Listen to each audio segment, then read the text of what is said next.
Hello and welcome to Wilson Center Now, a production of the Woodrow Wilson International Center for Scholars. I'm John Molesky.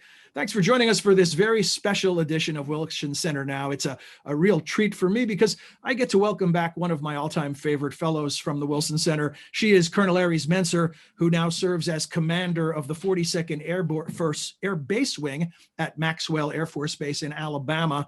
As I mentioned, her sterling resume involves a stint at the Wilson Center where she was a National Defense Fellow. Eries, I wish it was in person, but it's virtual. Welcome back to the center. Thank you, John. Thank you. The Wilson Center was truly a highlight among many extraordinary things I've got to do across my career. And it's just such an honor to be able to come back today and spend a little time with you and share what's going on at Maxwell. Yeah, well, I look forward to hearing about it. Also joining us, Stephen Reed, who became the 57th mayor of Montgomery, Alabama on November 12th, 2019. And timing is everything, Mr. Mayor. He takes office at a very challenging time for Montgomery and the whole world in the midst of a pandemic. Thank you for joining us as well, Mayor Reed. I know you keep a busy schedule. Yes, sir. Thank you for having me. Pleasure to be here with you. So they're joining us today to discuss a partnership that they've created to promote inclusion efforts both in the city and on the Air Force Base.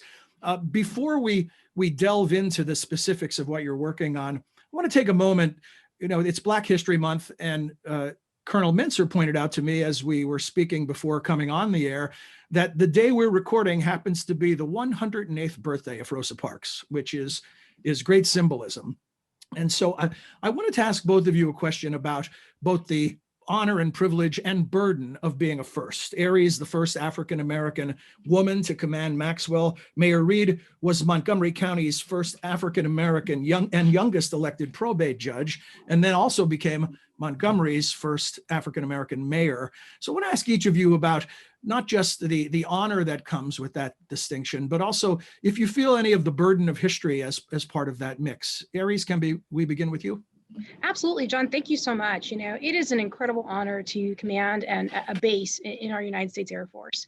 It's very competitive, and I just am so grateful for everybody that helped get me to this point in my career. And when my family and I found out we were coming to Maxwell Air Force Base, you know, talked a little bit when I was at the Wilson Center. You know, Maxwell was a challenging place for my family when I lived here as a military child, and my dad served here. And that was a little bit, you know, kind of on my mind as I was selected for this incredible opportunity.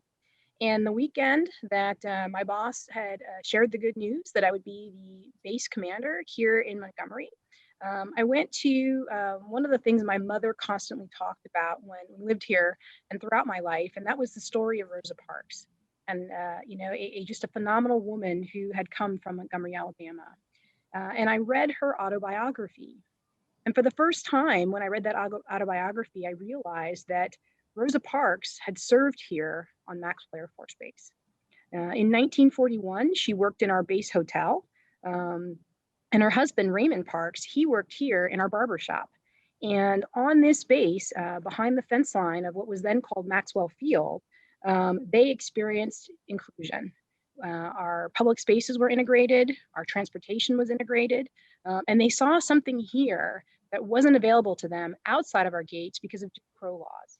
And they took what they saw here and they fought for greater inclusion outside our gate. And then what you saw, you know, what occurred was the Montgomery bus protest, where on 1 December in 1955, Rosa Parks refused to give up her seat on a segregated bus here in Montgomery, which sparked a 382-day bus boycott, and eventually the federal integration of transportation. That all came from experiences she saw here on Maxwell Field. And for me, I thought, you know, if a woman who began as a seamstress here and an activist here in Montgomery had so little power and so little position here on Maxwell Field, but just did the right thing, saw something better, and could inspire national change, you know, what an honor it would be for me to come to Maxwell Air Force Base as the, you know, as you said, you know, I have the pleasure, the honor of being the first Black female commander selected for the job, not qualified, but selected for this opportunity. And what change could I help foster in partnership with Mayor Reed and all of our community partners to increase inclusion from where I sit as the wing commander?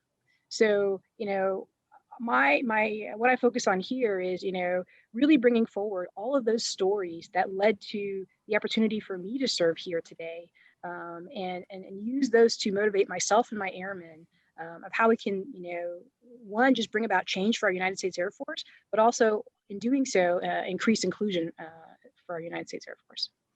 Thanks. Mayor Reed, how do you think about this? I know you've got a job to do, but history looms large. History does, and I think history serves as a constant reminder of those who sacrificed and served long before we were able to be afforded these type of roles. And when I think about being the first Black mayor of Montgomery, Alabama, it's not because there weren't others long before me who qualified, long before me who should have been the mayor. It's just because our community had gotten to that point. I mean, even when we think about the city and its 200-year history or our nation, we still have challenges around race and reconciliation.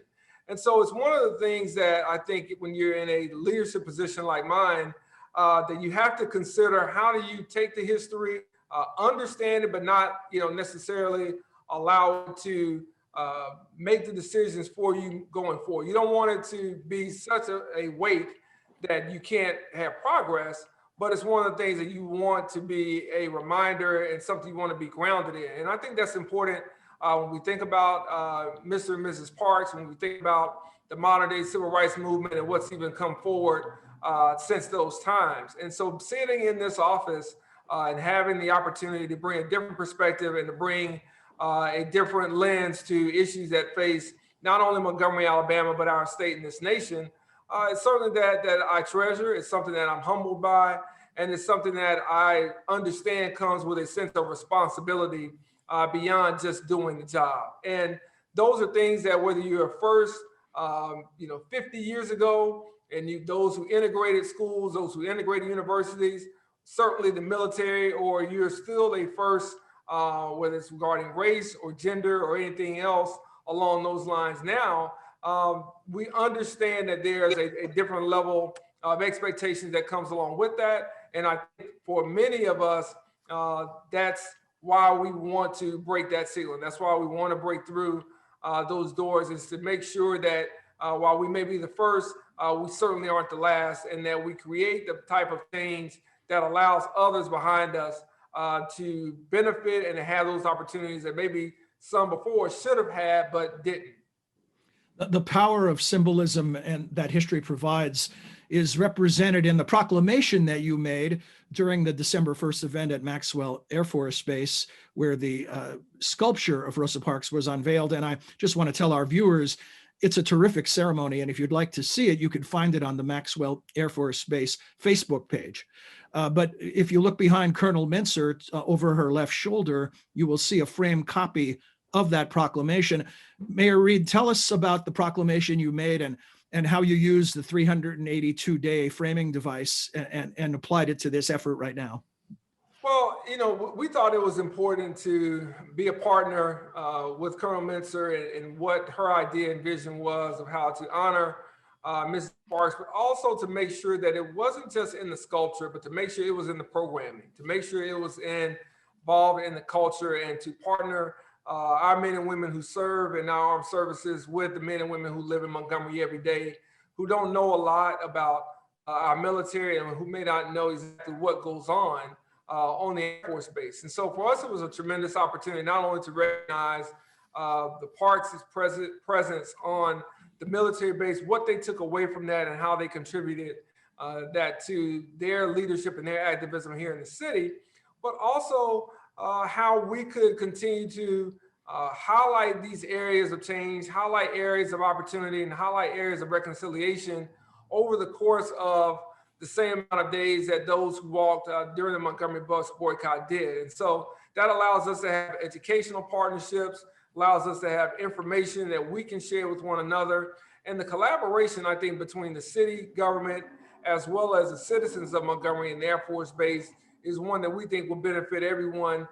Those military men and women who are going to travel all around the world, serving this nation, but also those that live in Montgomery who may not have ever left the city or may not have left the state of Alabama will have the chance to come in contact with them to share their experiences and learn from one another, and hopefully move not only our city, but our state and our nation forward together. Colonel Mentzer, tell us about the partnership from your perspective. Where did the idea originate? Absolutely. So when we started talking about how we could celebrate and elevate the experience of Rosa Parks here on Maxwell Air Force Base, we really wanted for people to know that she was here and that this base inspired her. We started having conversations with our community partners. I've got two great civic leaders, Ms. Laura McClendon and Virginia Whitfield, who helped me keep connected with Mayor Reed and all of our partners downtown. And we started talking about, how we want to elevate and celebrate this moment. So we had an airman in my wing by the name of Ian Mangum who created the sculpture. He is a young man who's a civilian who works as part of my wing, who grew up and came out of education, public education here in Montgomery. And we just told him we were looking to do something. He's incredibly artistic, does a lot of work for us here on the installation. And he said, it's really important people see her face. And he built that beautiful sculpture that shows her image. And it is made of powder coated steel. And it is durable and it will remain forever, just like we want the memory of what she accomplished to remain with our airmen who serve on this base. And so as we started to build that, we talked to our community partners, and we unveiled that sculpture on 1 December, the 65th anniversary of the day she refused to give up her seat.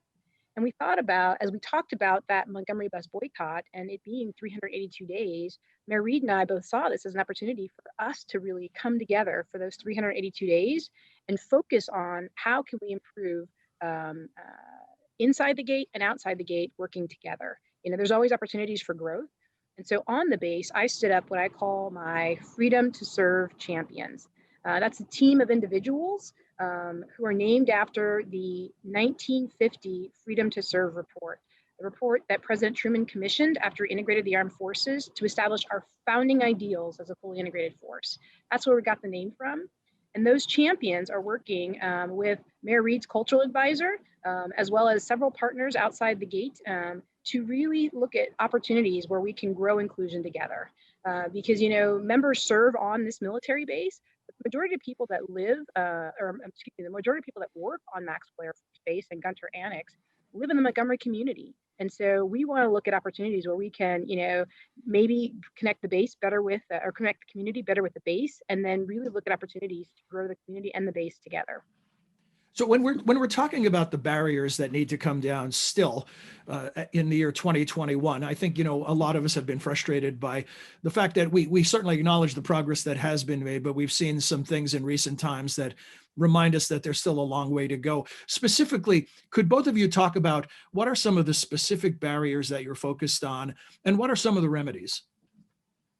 Well, I think from, the city side, what we're trying to do, along with other mayors around this country, is we're trying to close the educational as well as the income gaps. And we see that certainly being exacerbated when you look along racial lines. And those are things that really inhibit people from achieving the American dream.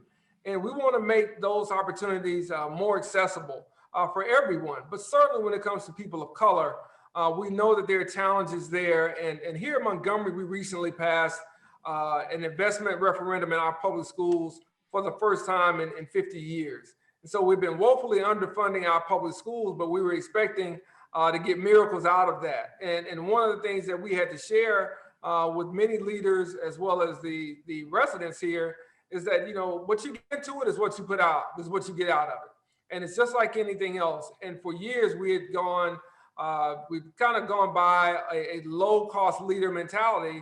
And while that may work for Walmart, it usually doesn't work for other entities. You have to invest in those things that you want to grow. And we had not done that. And we have been doing our children, over 95% of whom who are children of color, disservice. And many of them come from lower economic backgrounds. And so there are additional challenges there because of the income gap that we see. And so when we look at earnings in particular for Black women versus white women, there are a lot of challenges there. We see a noticeable distinction, and we see that in terms of employment opportunities. Well, that impacts everything else, whether it's access to healthcare, whether it's quality of life, well, the type of environment that a child may be in, and the type of opportunity that their parent may have as well. So, getting access to high quality, high paying jobs is certainly something we're focused on. We want to improve what we call the overall opportunity gap. Who has the opportunity to succeed, and what policies and what ideas do we have to put in place in order to change those dynamics?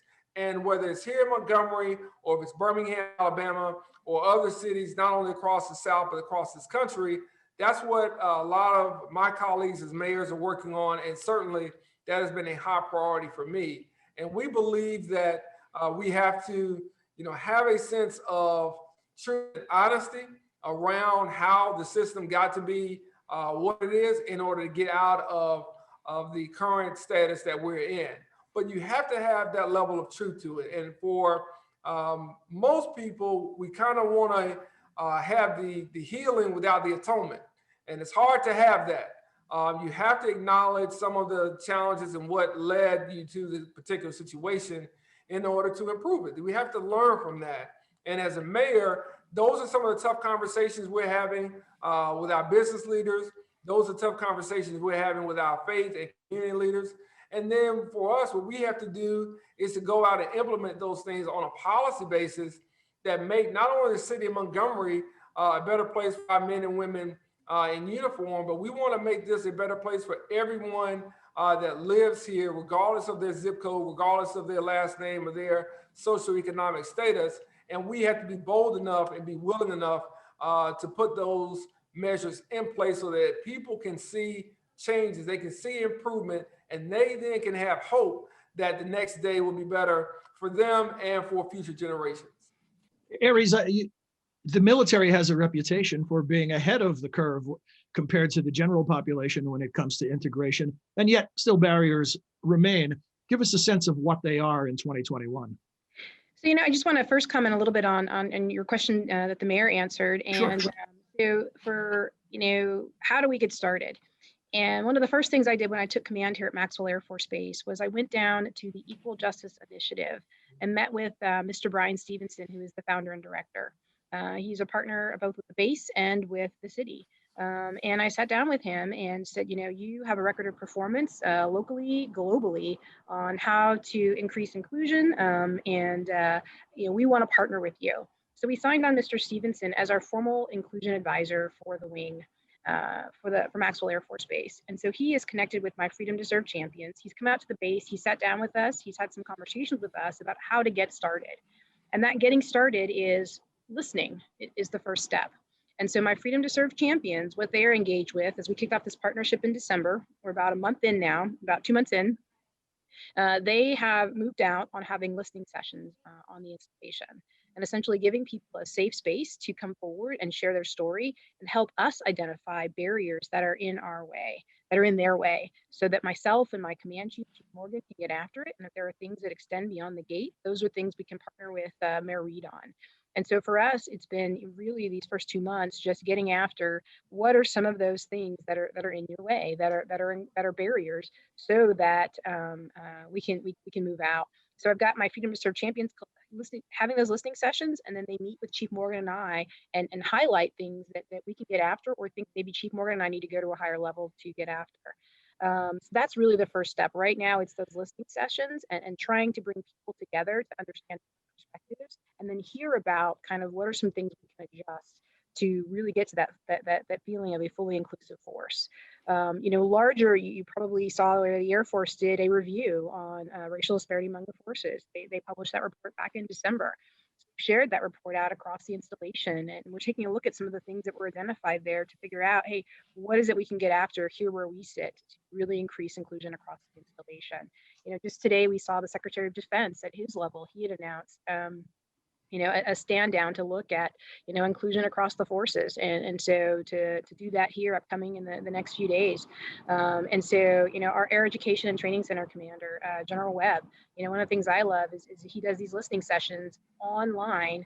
And so not only do we get to share the stories of individuals across the force, but then you kind of get to interact with those stories in an online forum. So really right now, the major effort is these listening sessions to hear, make sure everybody feels like everybody knows they have a voice and we can understand what's in their way. And then we start getting after lines of effort to get after that. And then in addition to that, we've asked our Air University research team to help us, help us identify more of those Rosa Parks stories. What I found was very interesting was that most people on the base and even in Montgomery had no idea that she worked here. It wasn't a story it was a story that was forgotten and not shared and not documented, and now it serves as a marker to inspire. It's right at the crosswalk where the military children cross from housing to go to the school every day. They have to look at the sculpture as they're on their way to school, and so our youngest generation gets to see that sculpture every day, and we hope it inspires them to say, no matter where you're at in society, you have the opportunity to affect change.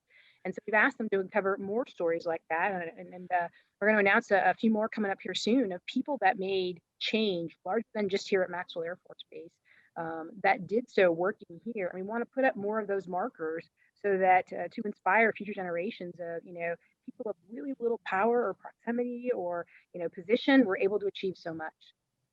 Yeah, I want to come back to this notion of the power of stories and narratives, but quick question, the base inclusion advisor role that Brian Stevenson is playing, are there base inclusion advisors on other military bases, or are you charting a new path? So, I think each base has the freedom to command and take this on how they see fit. For me, I knew that having access to, you've got the piece, his memorial right here, Peace and Justice Memorial right here in Montgomery. Mr. Stevenson has just done a phenomenal job of bringing so many stories forward. Just right here in Montgomery, and then sharing that globally. He's clearly an expert. And for me, I thought, if there's somebody right here in my own neighborhood who can help us with this, why not bring them in and make them a formal partner? So he is our inclusion advisor, and we'll be also bringing him on as our honorary commander. Well, an amazing resource to have at your disposal. Absolutely. Mayor Reed, you mentioned that you are having tough conversations with business leaders and others in the community. What can you tell us about reaction? Are you seeing people who kind of get it and are in support? Are you getting pushback? What has been the reaction? I think that most people are open, and most of our leaders are willing to listen to what some of the challenges have been. Most have acknowledged their lack of understanding of some of the challenges and not being able to connect some of the dots that we've tried to show them in terms of how things are related. So there's certainly a positive sense of those conversations and how to change. How do we change it? How do we move forward? What do we have to do? Never thought of it like that. And so, a lot of this stems from the fact that we don't always talk about these things, and most of the time we try to avoid them because it may make a meeting uncomfortable, it may make a conversation uncomfortable, but that's how you get progress. You have to have some level of agitation, if you will, to cleanse things. You think about the washing machine, you've got the agitator in there, which kind of helps to good trouble, as John Lewis called it, right? That's right. Absolutely. Yes. So you kind of need that. And what we've gotten from the business community, I think, is a very positive response to what Brian Stevenson and the Equal Justice Initiative has done here in Montgomery. The type of awareness that not only the National Memorial for Peace and Justice has brought, but also the Legacy Museum. It opens things up to people who don't know that side of American history. And believe it or not, there are a number of people who weren't taught some of the things that in households of color, in particular those in Black households, you were taught through oral history. You were taught certain things and certain points in history that change or that determine various, future outcomes, and not all of those are positive. So for, talking to business leaders, in particular, some of the older leaders that have been here, there's been kind of what I would call a moment of reflection and a moment of action that they want to take and they want to implement here in the city, and they really want to be a part of. If not for legacy purposes, it is to try to right some wrongs, and it is to try to make sure that we don't go back down a certain road that this city, this state, this nation has been down long before. And I think it's also important for me to say that I think corporate leadership has done a great job in the aftermath of the killing of George Floyd in Minnesota, to really speak about the need for business leaders to be more involved and to be more aware of what's happening, not only in those communities that where they may be headquartered, but to be aware of what's happening to their customers, to be a better partner with political leaders, and to be a better partner with social justice leaders who are trying to bring about change. And so I've also seen that from the heads of large corporations, both here in Alabama and national corporations, that have been very aware and have been very honest about what they can do better and how they can use their resources to bring about a greater good. We've talked a bit about stories and legacies, and Eries mentioned the idea of forgotten stories or unknown stories. I hope I'll apologize in advance if this is a bit of a gimmicky question, but I'm wondering, in your lives and in your careers, if there is a story that looms large in your memory that has really motivated you, inspired you. And it doesn't have to be one of the stories that we all know, like the story of Rosa Parks, the iconic story that has inspired people for generations. It may be something closer to home, but if there's something you're willing to share today, Colonel Mentzer, is there a story that comes to mind that you have an association with in this regard? That's a really great question, John. Thank you. And one of the things I really want to make sure I highlight while we're in this conversation, before I get to my own personal story, is talk about how we are sharing stories here in the community. So this month, during Black History Month, Senior Airman Griffin, who works helps manage my airfield, he has taken on an opportunity here with Black History Month to connect the base and the city.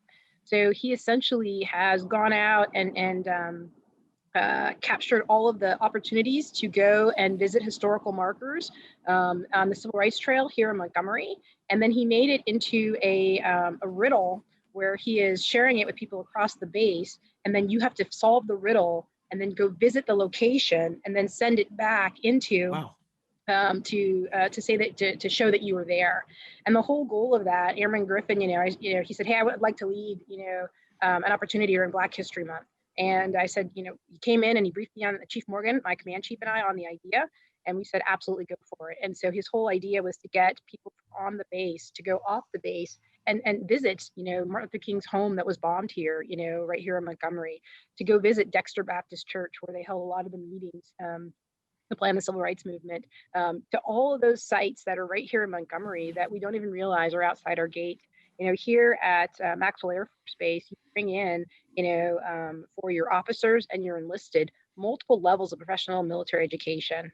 We bring you here to train you and then send you out all across the Air Force to serve, and then also with our partners. So what a great opportunity to bring them to Bryan Stevenson's Peace and Justice Memorial, the Legacy Museum, Martin Luther King's home, and to educate you on the things that are right here in Montgomery that contributed to shaping our nation for the better.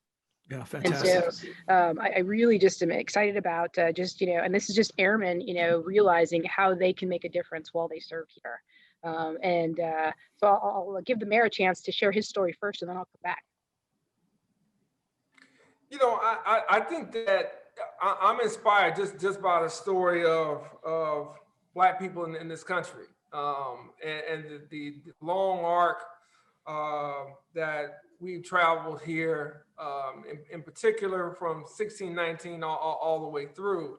And I think if you understand that history, then what I'm doing pales in comparison to the challenges that many generations have had to overcome. And so I think for me, it's probably more so the totality of various stories that I've heard, that I've read about, that I've learned about throughout, because it's one of those things that I think it's all that which kind of gets me in the spirit of understanding how change has come about. And there have been different moments, there have been different people, there have been different eras where that change has looked to be almost unattainable, that Black people have shown the will, the faith, and the discipline and the determination to see themselves through. When I think about, various stories, whether it is those that are political regarding the civil rights movement, whether it's those that are sports related and people like Jackie Robinson, or whether it is those that are, related to just grassroots efforts that have taken place all the way up to certainly the election of President Obama and what that meant to me and for many people in my generation and many people old enough to think they would never see it, including those people who had overcome fire hoses, who had overcome police brutality and dogs, whether it was in Birmingham, whether it was in Montgomery, people who had overcome all of those things, even in urban cores of Chicago, Oakland, Boston. And we think about the school desegregation efforts there, and so many people who played a pivotal role, who said even after all of that, that they never thought they would live to see a Black president in this country. It really speaks to the psyche, and it really speaks to the overall history of this country to have people who had done all of that to really still say that in 2008, they were just overwhelmed with emotion. They were overwhelmed with joy at just seeing President and Mrs. Obama in that position. So it's a culmination of these stories. And I would be remiss if I didn't speak to even recent stories of young activists in the Black Lives Matter movement, who, again, in the last year, I think have brought probably more change than we've seen since any time in the 60s, since the 60s, just through their activism, through their multicultural, multiracial collaborations with people who've been allies, to support them financially, to support them spiritually, and get out there and march for changes in our justice system, for changes in our policing of communities, for changes in the inequality that we see throughout this country. These young people have forced a change of dialogue with mayors across this country, with governors, congressmen, and senators in a way that, again, I don't know any generation has done since the 60s. And for them to force Wall Street, the Fortune 500, as well as the military, to look at things through a different lens also speaks to the fact that there is still that yearning, there's still that desire for things to be better, and there's still that courage that exists among a new generation of leaders to push people like me to go even a little bit further than maybe I would have thought could be done politically and policy-wise. And so those stories and those realities are things that really help inspire me every day, really help keep me going, because I understand just how long of a walk it has been, and I understand still that there's still far for us to go. I'm so glad you made that point, Mayor Reed, because sometimes when we look at the iconic stories of history, we diminish the acts of heroism and courage that are taking place in current times that may be the iconic stories for future generations. So thank you very much for making that point. Before Eries, did you say you wanted to come back to something about stories? I did. I wanted to just highlight, this weekend I had a chance to sit in and talk with a group of officers who were each, experiencing some adversity and just were looking for some guidance how to navigate. And I shared with them the story of Sergeant Isaac Woodard. And he was a Army sergeant who had recently just come back from serving overseas in the 1940s. And returned back to a base in Georgia, was discharged honorably from the United States Army. And then he got on a bus to travel to North Carolina, where he was going to reunite with his family and had completing his military service. En route from Georgia to South Carolina, he was had asked to use the restroom. He was pulled off the bus and he was beaten until he was blind. And his family found him about 20 days later in a veterans hospital.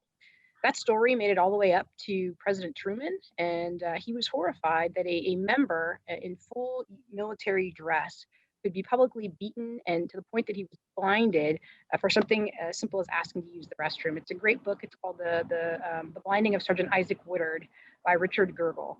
He's a judge in South Carolina, who now sits in the courthouse of the judge who did a lot to uncover this story. This story made it all the way up to President Truman, and it was what encouraged President Truman to stand up the Civil Rights Commission and eventually integrate the armed forces. So I explained to, as I was talking to this young group and as they were sharing some of their issues and challenges, the path that enabled all of us to have the freedom that we have to serve today, to have this fully integrated force, it came about because of people like Sergeant Isaac Woodard, who had sacrificed great, right? The sacrifices he went through after honorably serving his country, right? And then everybody that came, after him, all of those individuals, the Rosa Parks, some of them that we know very well. Some of them are some of those stories we are trying to bring forward into our national memory and make sure they're not lost. Many people served and sacrificed to allow Mayor Reed and I to be able to be able to serve today. And so, as much while there is still more work to be accomplished, I'm inspired that people are really taking a hard look at, are we creating those environments where people rise to their best, those inclusive environments, and we're doing the necessary work to bring about change. And so, to me, the Sergeant Isaac Woodards and all of those, that have come before Mayor Reed and myself. Made our service possible, to me, that's truly inspiring. Thanks. Eries, if you could stick around for a final thought in a moment, I want to go back to the mayor because he's been very gracious in postponing attendance at his next appointment to give us a few extra minutes. And thank you very much for doing so, Mayor Reed. Before you sign off, though, I want to give you a chance at a final word, please. Well, I think that, conversations like this are necessary. I think they're necessary that we have them with our friends, with our colleagues, even our family. We have to discuss ways that we can move forward, and we have to discuss what racial reconciliation means, and in particular, the reconciliatory part. We have to make sure that we aren't talking at one another, but that we're listening to each other, and that we're having conversations so that it's not a flashpoint moment that forces us to pick a side. If we're talking about ways that we can really improve things, if we see things that are unfair, if we see things that just kind of strike us wrong, then that's what we need in order to get more progress. I'm thankful certainly to be a part of this. I'm thankful for the leadership of Colonel Mentzer and what she is doing and partnering with the city of Montgomery, but more so just her ethos, I think, because that's going to travel with her. She moves up the ranks, and we see her sitting there, the chairman of the Joint Chiefs of Staff, and in other spaces. And so, that type of positivity is what we need, and obviously that's why she is the leader that she is right now. But it takes leadership to have tough conversations. It takes leadership to have the courage to point out the inequality that may exist and to point out the imbalances. If we can continue to do that and not feel like we have to choose a political side, or not feel like we have to choose a racial side or an economic side, then we can continue to make this country the best country that it is. And those that have come before us have done just that. They have had many of these moments without near the tools that we have to communicate, without near the tools that we have to implement, and without the resources that we have to bring about change. And so I think whether you're in a Montgomery, Alabama, if you're in a Richmond, Virginia, if you're in a St. Paul, Minnesota, if you're in a Los Angeles, California, wherever it may be, we have to do our part, not only to focus on some of these things during Black History Month or during a commemorative occasion, but to make sure that we are truly living our creed, and identifying what that creed is very important. And it takes partnerships, it takes collaboration, regardless of the stories, regardless of the history, whether it's military, whether it's civil rights, whether it's political, whether it's economic. No one has done it by themselves. Everyone has had help. As my pastor likes to say, even Jesus had 12 disciples. So you got to keep in mind that we all need assistance. We all need those colleagues, people of goodwill to help us advance the ball and really take our turn with the baton and run a little bit faster and run a little bit farther for the next person that we're going to hand it off to. And I think if we keep those things in mind, then we've done our part. But it cannot be done, and no progress has been made without challenge. No progress has been made without some level of discomfort. So we have to be prepared for that, because no different than anything else, if we want to succeed, if it's too easy, then it probably means our bar is too low. So let's look forward to ways that we can really challenge ourselves in our own capacity to really bring about more change and to create the beloved community that Dr. King so often talked about, and create the type of nation and the type of community that we believe is better off after, or because we've been in it, because we've been in these positions, than it was before we got here. Mayor Reed, I can't thank you enough for the time you spent with us today and for those inspiring thoughts. Thanks very much. Thank you for having me. A pleasure. Colonel Mentzer, back to you. And in addition, Eries, to asking you for some final thoughts, I also want to ask you if there's any preview that you could give us of other activities coming up during the 382 days. Right. So my team, one of the things they're really focused on is those listening sessions and where we can improve, but then also those markers to inspire. So we have uncovered some additional stories here at Maxwell Air Force Base that we've got some committees right now that they are working on to help us put those markers up. And so that's something that Mr. Brian Stevenson advises of is some of the, it's the walking by and seeing the story and seeing, people reflected in some of those memorializations is what inspires. When I, coming up in my career, as I walked and saw the portraits of leaders past, I didn't see a lot of leaders that looked like me. And, the opportunity to put up some markers of various groups. We have, so many stories we've uncovered, I think will help other members of our force see themselves more on our installations. And I think that's really important. And so we're really excited about that. We've got some great things coming up. I don't want to tell you too much because we're going through the approval level on some of those.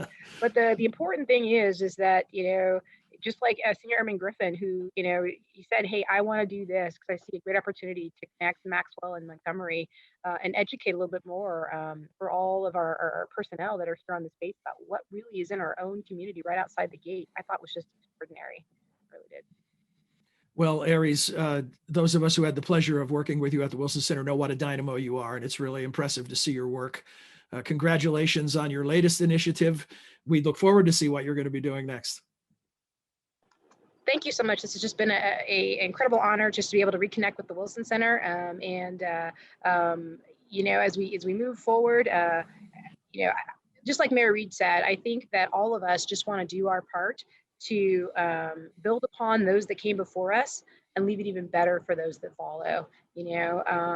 So inclusion is the opportunity. If everybody feels like they're a part of the mission, they're valued, and they have a voice, they will certainly rise to their best. And if in my time here I can move the needle just a little bit forward on where we were to where I think we need to be as the United States Air Force, my team and I will feel accomplished. And so Rosa Parks was just that first step in being able to elevate and celebrate her story on that 60th anniversary. And I'm excited to connect with you in the future and share what else we can do here at Maxwell Air Force Base. We certainly welcome the Wilson Center as you navigate this yourself.